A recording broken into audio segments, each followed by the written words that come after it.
Why do some people consistently make good decisions, successful decisions, while others seem to constantly derail themselves? Let's have ourselves a pocket sized pep talk because decisions are based on your mindset. And when you have an intentional mindset, you put yourself in control. You want to know how? Well, stay with me because my guest knows how. A Pocket Sized Pep Talk, the podcast that can help energize your business and your life with a quick, inspiring message. Now, here's your host, Rob Jollis. Today's guest, Jane Frankel, is a business author, lifelong educator, workforce consultant, and successful entrepreneur. Today, she serves as the managing principal of the Art of Performance LLC and as an adjunct professor in economics at Temple University.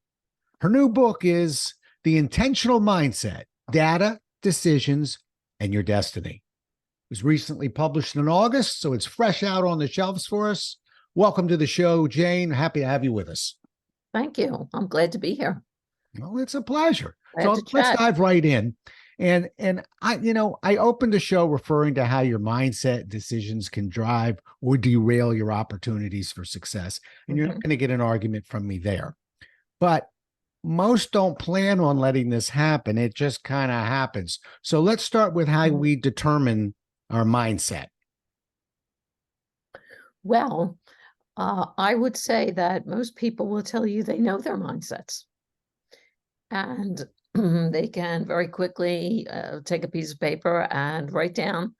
There are 4 components: your goals, your values, as defined by me, your goals, your values, your beliefs, or your biases or assumptions, and your mode of work. And most people will be able to define that for themselves pretty easily. But what happens is they're not necessarily true to actual behaviors. So if you go look at, and they're not necessarily aligned, they're considered independent components. But for your mindset to work for you and put you in control of your decisions, those components need to be aligned to each other. So if your goal is not true to a value that you have, or if your mode of work does not demonstrate a value, well, then you're going to be perceived as not really a not really a good person to work with. Your narrative is not going to be good. And of course, we all need to work with other people. The point of being in control and how you are in control is to develop your own sense of autonomy, which is not independent. It is dependent as well as independent, which means that you not only have to understand your own mindset realistically, but you have to understand other people's mindsets as well, so that you can accommodate their goals and their values so that you can make decisions from a common platform. So how do you know, after you've written your mindset components down on a paper and you're ready to go, how do you know if that's accurate? And how do you test that? Well, wait a minute, before we test it, I'm going to push back a little bit. You know me for 4 minutes. I'm already pushing back, but I want to push back just for a second again. And you can tell me I'm wrong. You're the author. But what you're describing, I don't think a lot of people wake up and say to themselves, I feel like having a day where I'm not going to be true to my mindset. I'm wondering how often this is unconsciously incompetent. In other words, where we don't know that we don't know. Most of the time. Okay. That's what I'm pushing back on a little bit. So if that's where, and then we're good. I want to unpack those 4 components. We're going to return to the 4 components. I promise you. But because I really like what you've written, and that's why I booked you on the show. I mentor and coach a lot of people, and none of them show up intentionally, not being mindful intentionally. So is it those around us? How do we drop that first domino and figure out whether this is an issue for us? Well, if you consider your goals, which everybody puts a little bit of investment in goals, maybe not so much in values, beliefs, and mode of work. Maybe that's just kind of an automatic, but everybody thinks about goals.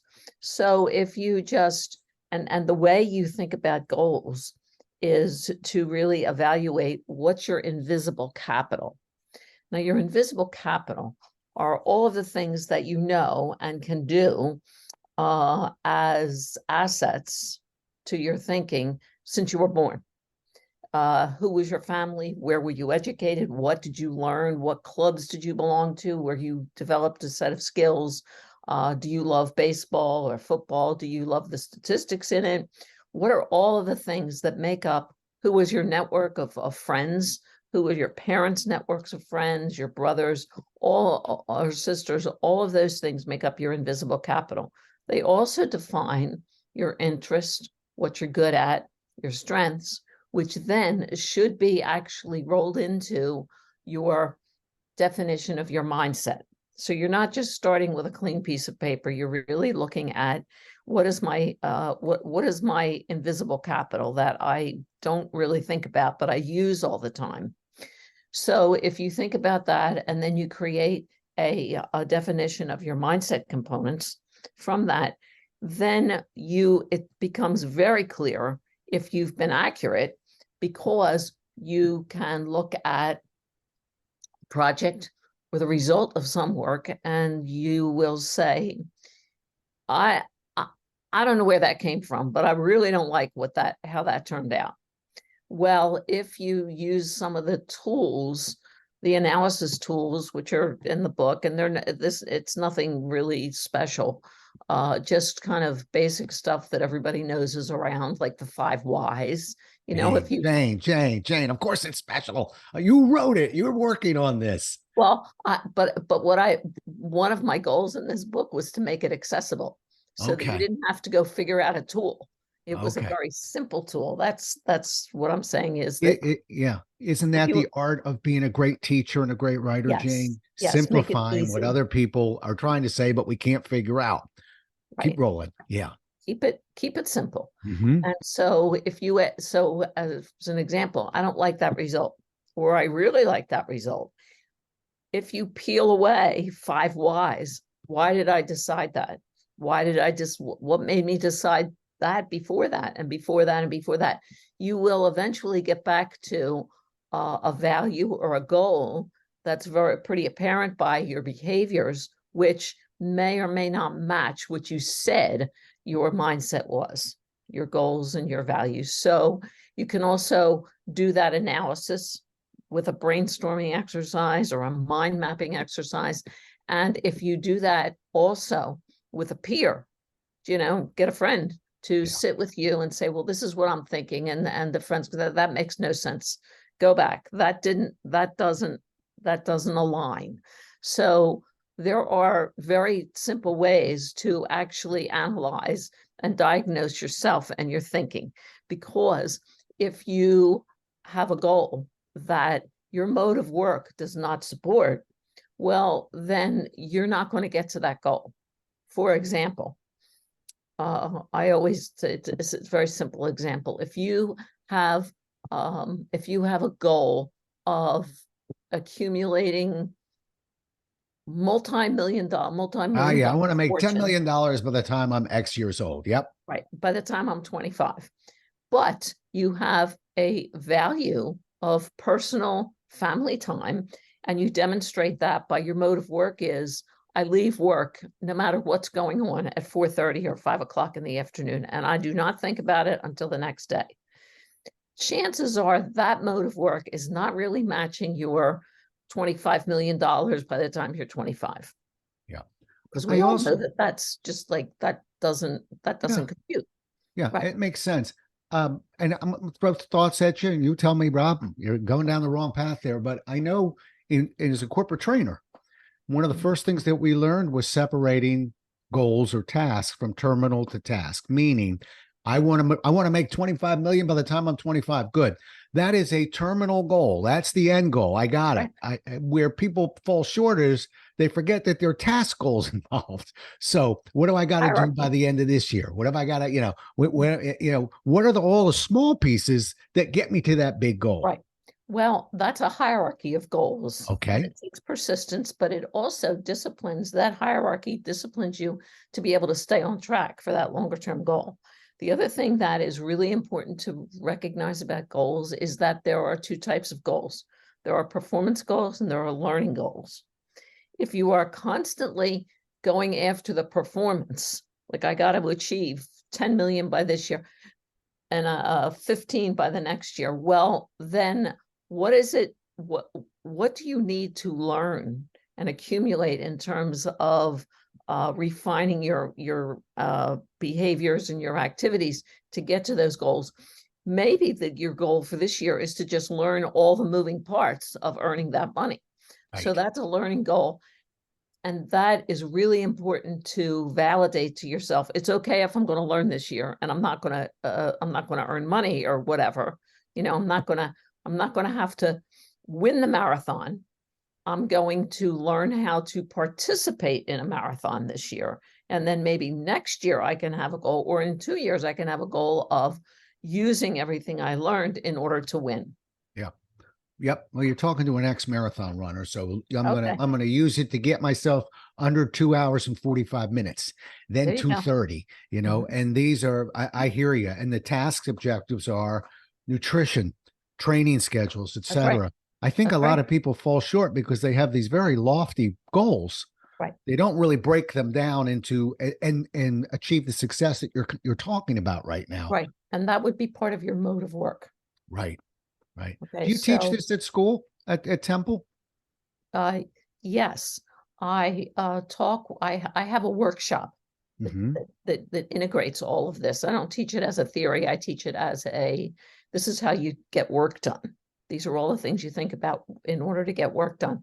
I teach I have for a lot of years taught um, entrepreneurship students and now economic students to do projects as interns. And the goal is to go and create, and there's a tracking system to create value for that company so that you make yourself employable and get a job offer at the end of the internship.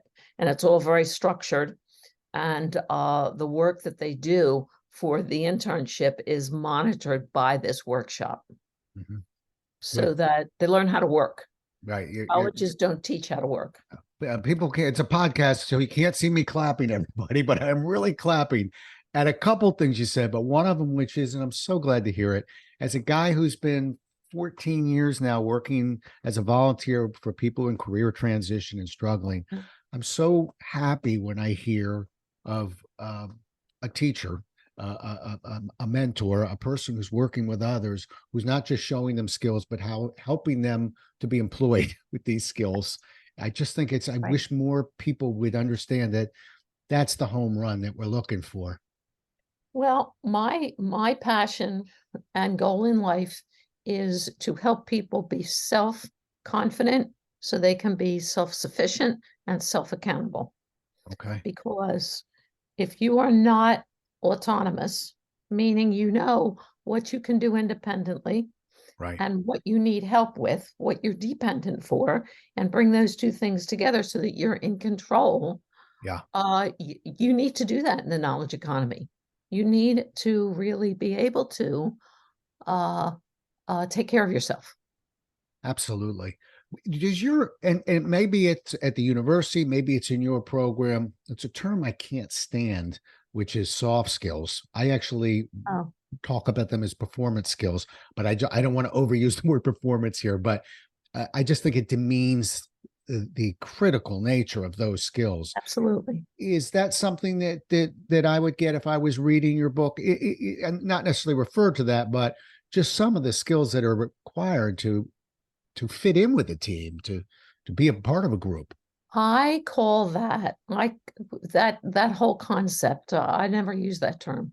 I use the term communication, and I have 3 different systems of communication, and I talk about stakeholders. And stakeholders, the people you are dependent on to get something done.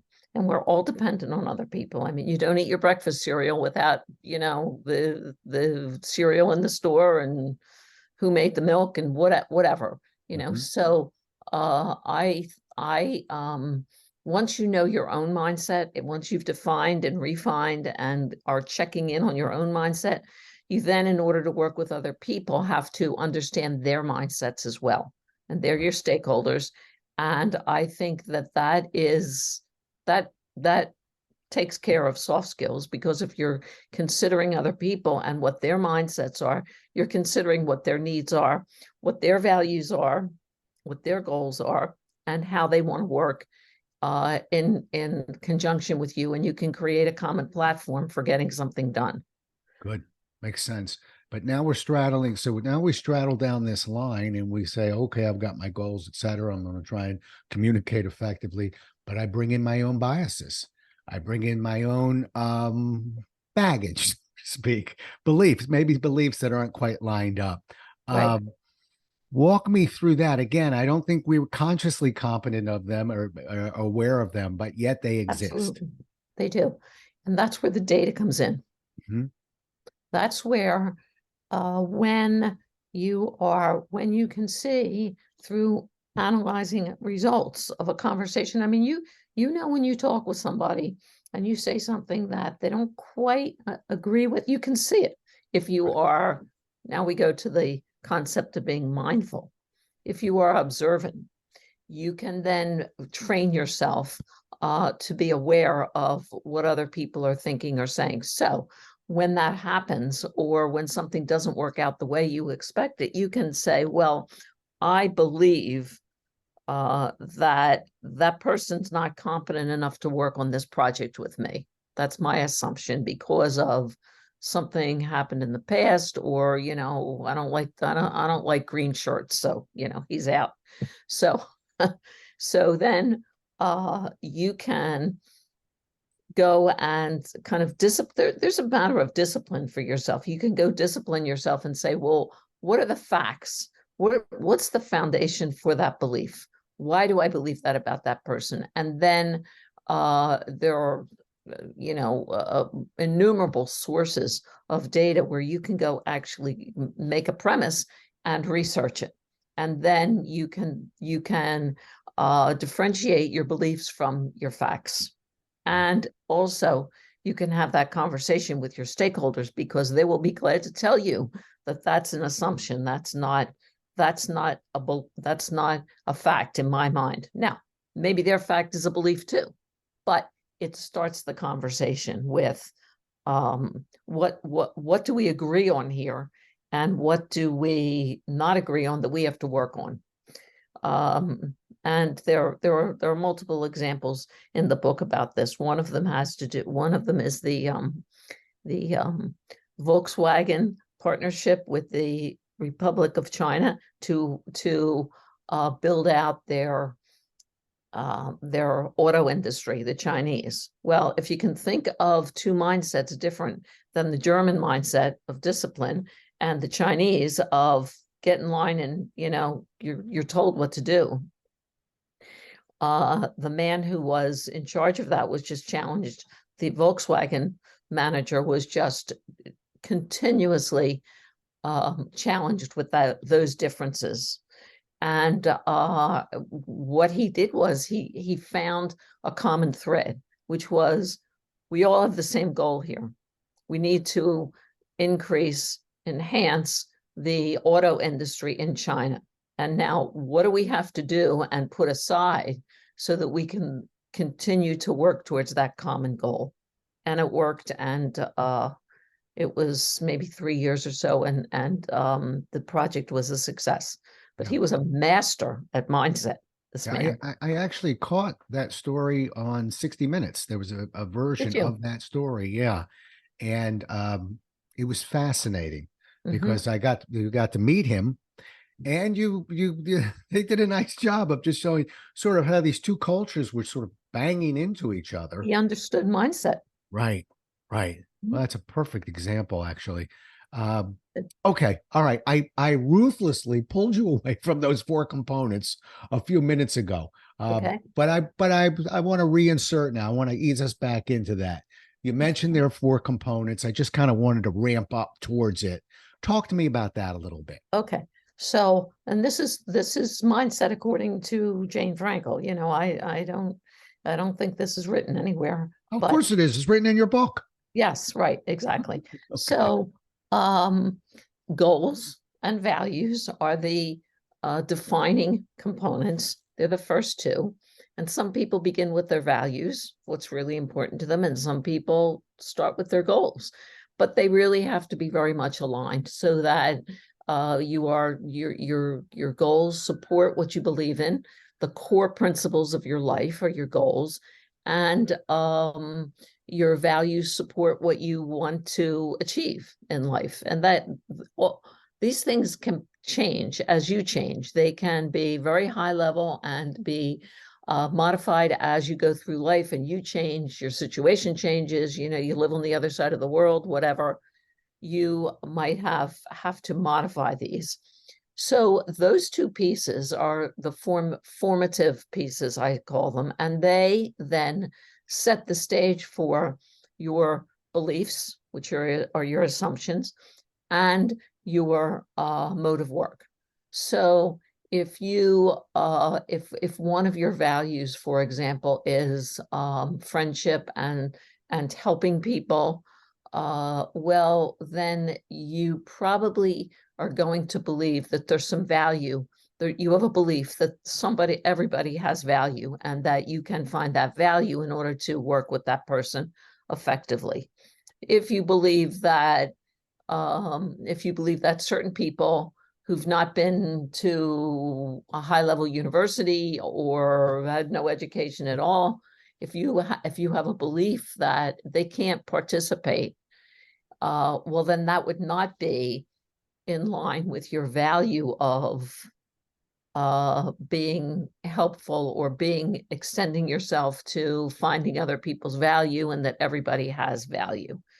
Because, you know, a project has multiple jobs to be done. So discounting somebody for a reason that is not based in the data of a fact is not going to be aligned to that value. If you believe in everybody has value, if you in a team meeting dismiss all of the opinions that don't agree with your opinion, well, you're not going to have a very good reputation for being a collaborator or a good communicator. So those things need to match. Your beliefs and your mode of work need to match up and support your goals and your values. And if they don't, you're going to derail yourself, because you're going to have unrealistic expectations about what you can achieve. Yeah. I think you're going to lose your authenticity as well, quite frankly. I don't know how you can, exactly, how the words and the tune will line up, so to speak. Right. Well, there's a very important perspective here of your narrative. And we really all need to be aware of the narrative we're building for ourselves. Yeah. Because sometimes your behaviors, and this is the behavioral economist perspectives, I'm pointing out that, you know, you are your actions. And when you have to work with stakeholders, as we all do today, you really want to present a valid narrative that people want to work with. Yeah. That matches up with their mindsets. Yep. You know, before we had this conversation, I searched you out and was poking around the internet, went on to Amazon, was looking at your book, and I'm curious how this book found you. You know, that's a podcast I've always thought of creating, because I rarely speak to an author where they go, "Oh, I didn't have anything else to do. I thought I'd write a book." There's something in there. Why this book? Why this topic for you? I started my career teaching in the inner city. I was a math teacher and came from a very different culture than the inner city. Became very frustrated with recognizing that we're not talking the same language here. So I left there and went to the private sector and created education programs for software and IT companies for 20 some years, and found that there were so many different perspectives in software and IT. Often educators are employed by software and IT companies to bring the techie people to the market together with the marketing people together with the customers. So that really lifted up for me that all these people think very differently. They all have different goals. They have different assumptions. They work differently. So then I left there. And at one point I was responsible for creating restructuring an organization's culture. Well, that really hit home with me that if you can't somehow get people to a common mindset, they're just going to keep doing what is in their mindsets, and you're never going to create a collaborative, autonomous culture. It's just not going to happen. And of course, I wasn't very well versed at that point because I didn't have any experience in that area. So I went back then and started to teach at a university and teaching undergrads and grads, graduate students I created these internship programs where you had to learn how to work in order to go work in an organization. So you weren't just looking for the experience that the company brought you. You were bringing something to the company because you were being autonomous and responsible for creating value for that company.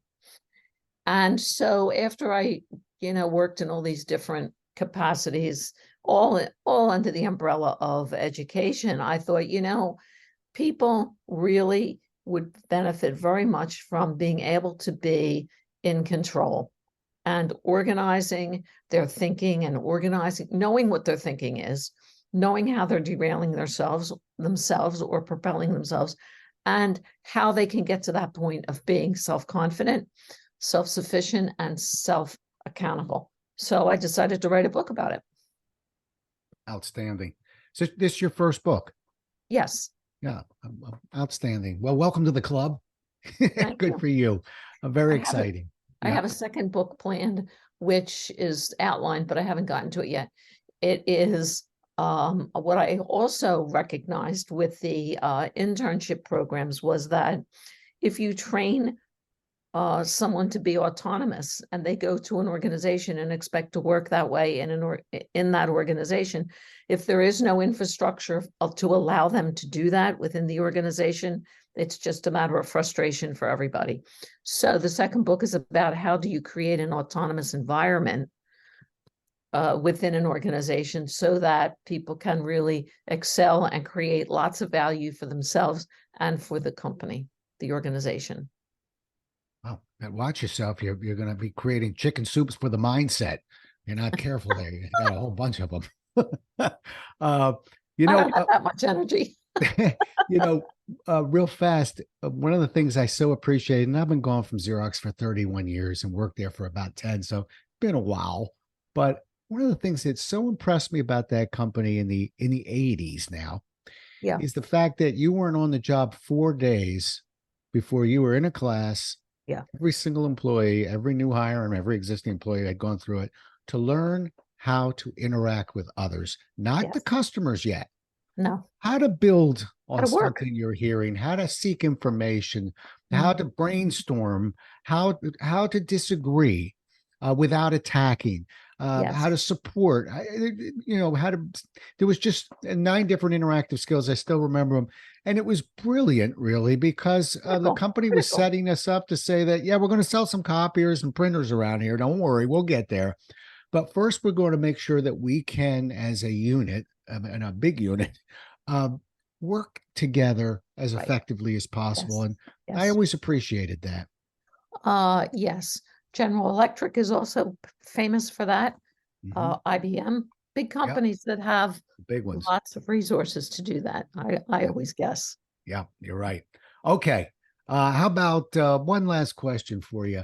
Mentors. Do you have any mentors that helped shape this for you or need to be mentioned? I had one really significant mentor, a woman who she was really very helpful to me kind of in kind of a backdoor way. She was a people person, and I was not.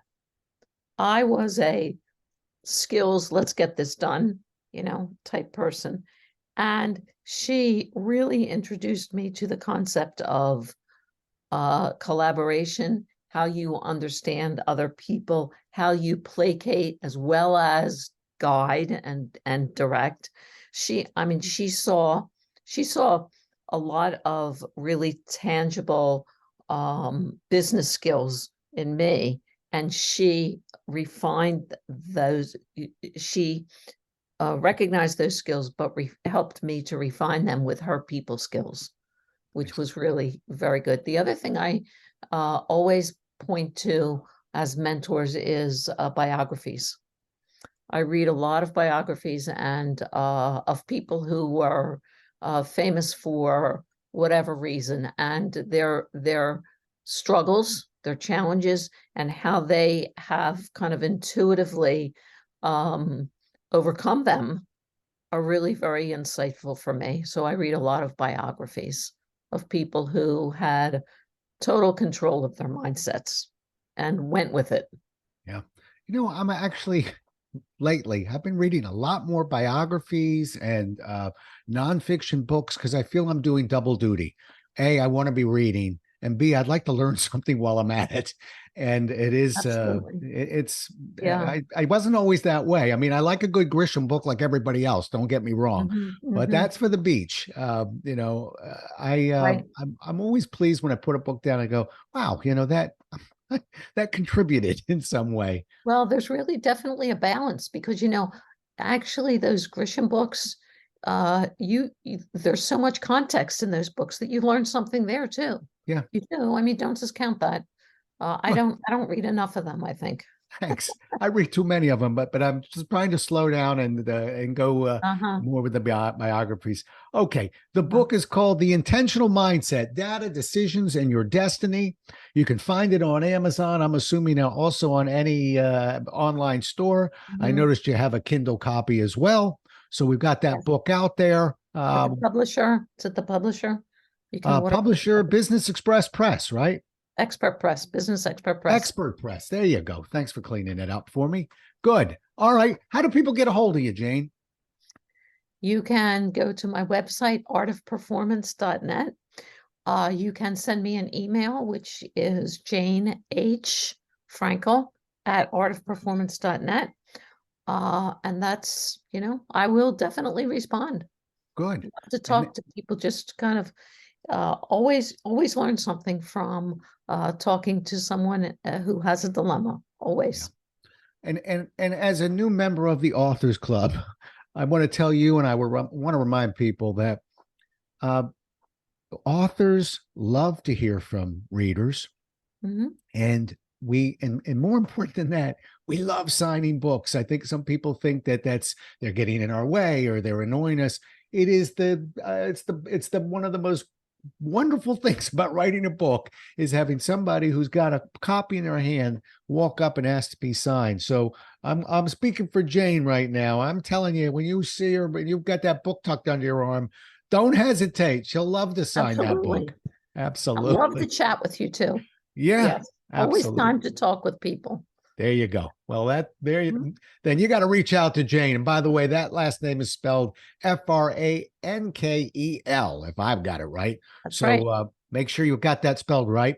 And Jane, I just want to say thank you. I've enjoyed the conversation. Likewise. Yeah, learned a lot. And just really appreciate you being on the show. I want to thank you. Thank you. Thank you so much, Rob. I really enjoyed the conversation as well. Perfect. Well, we'll do it again as well as we can next time, everybody. Until then, stay safe.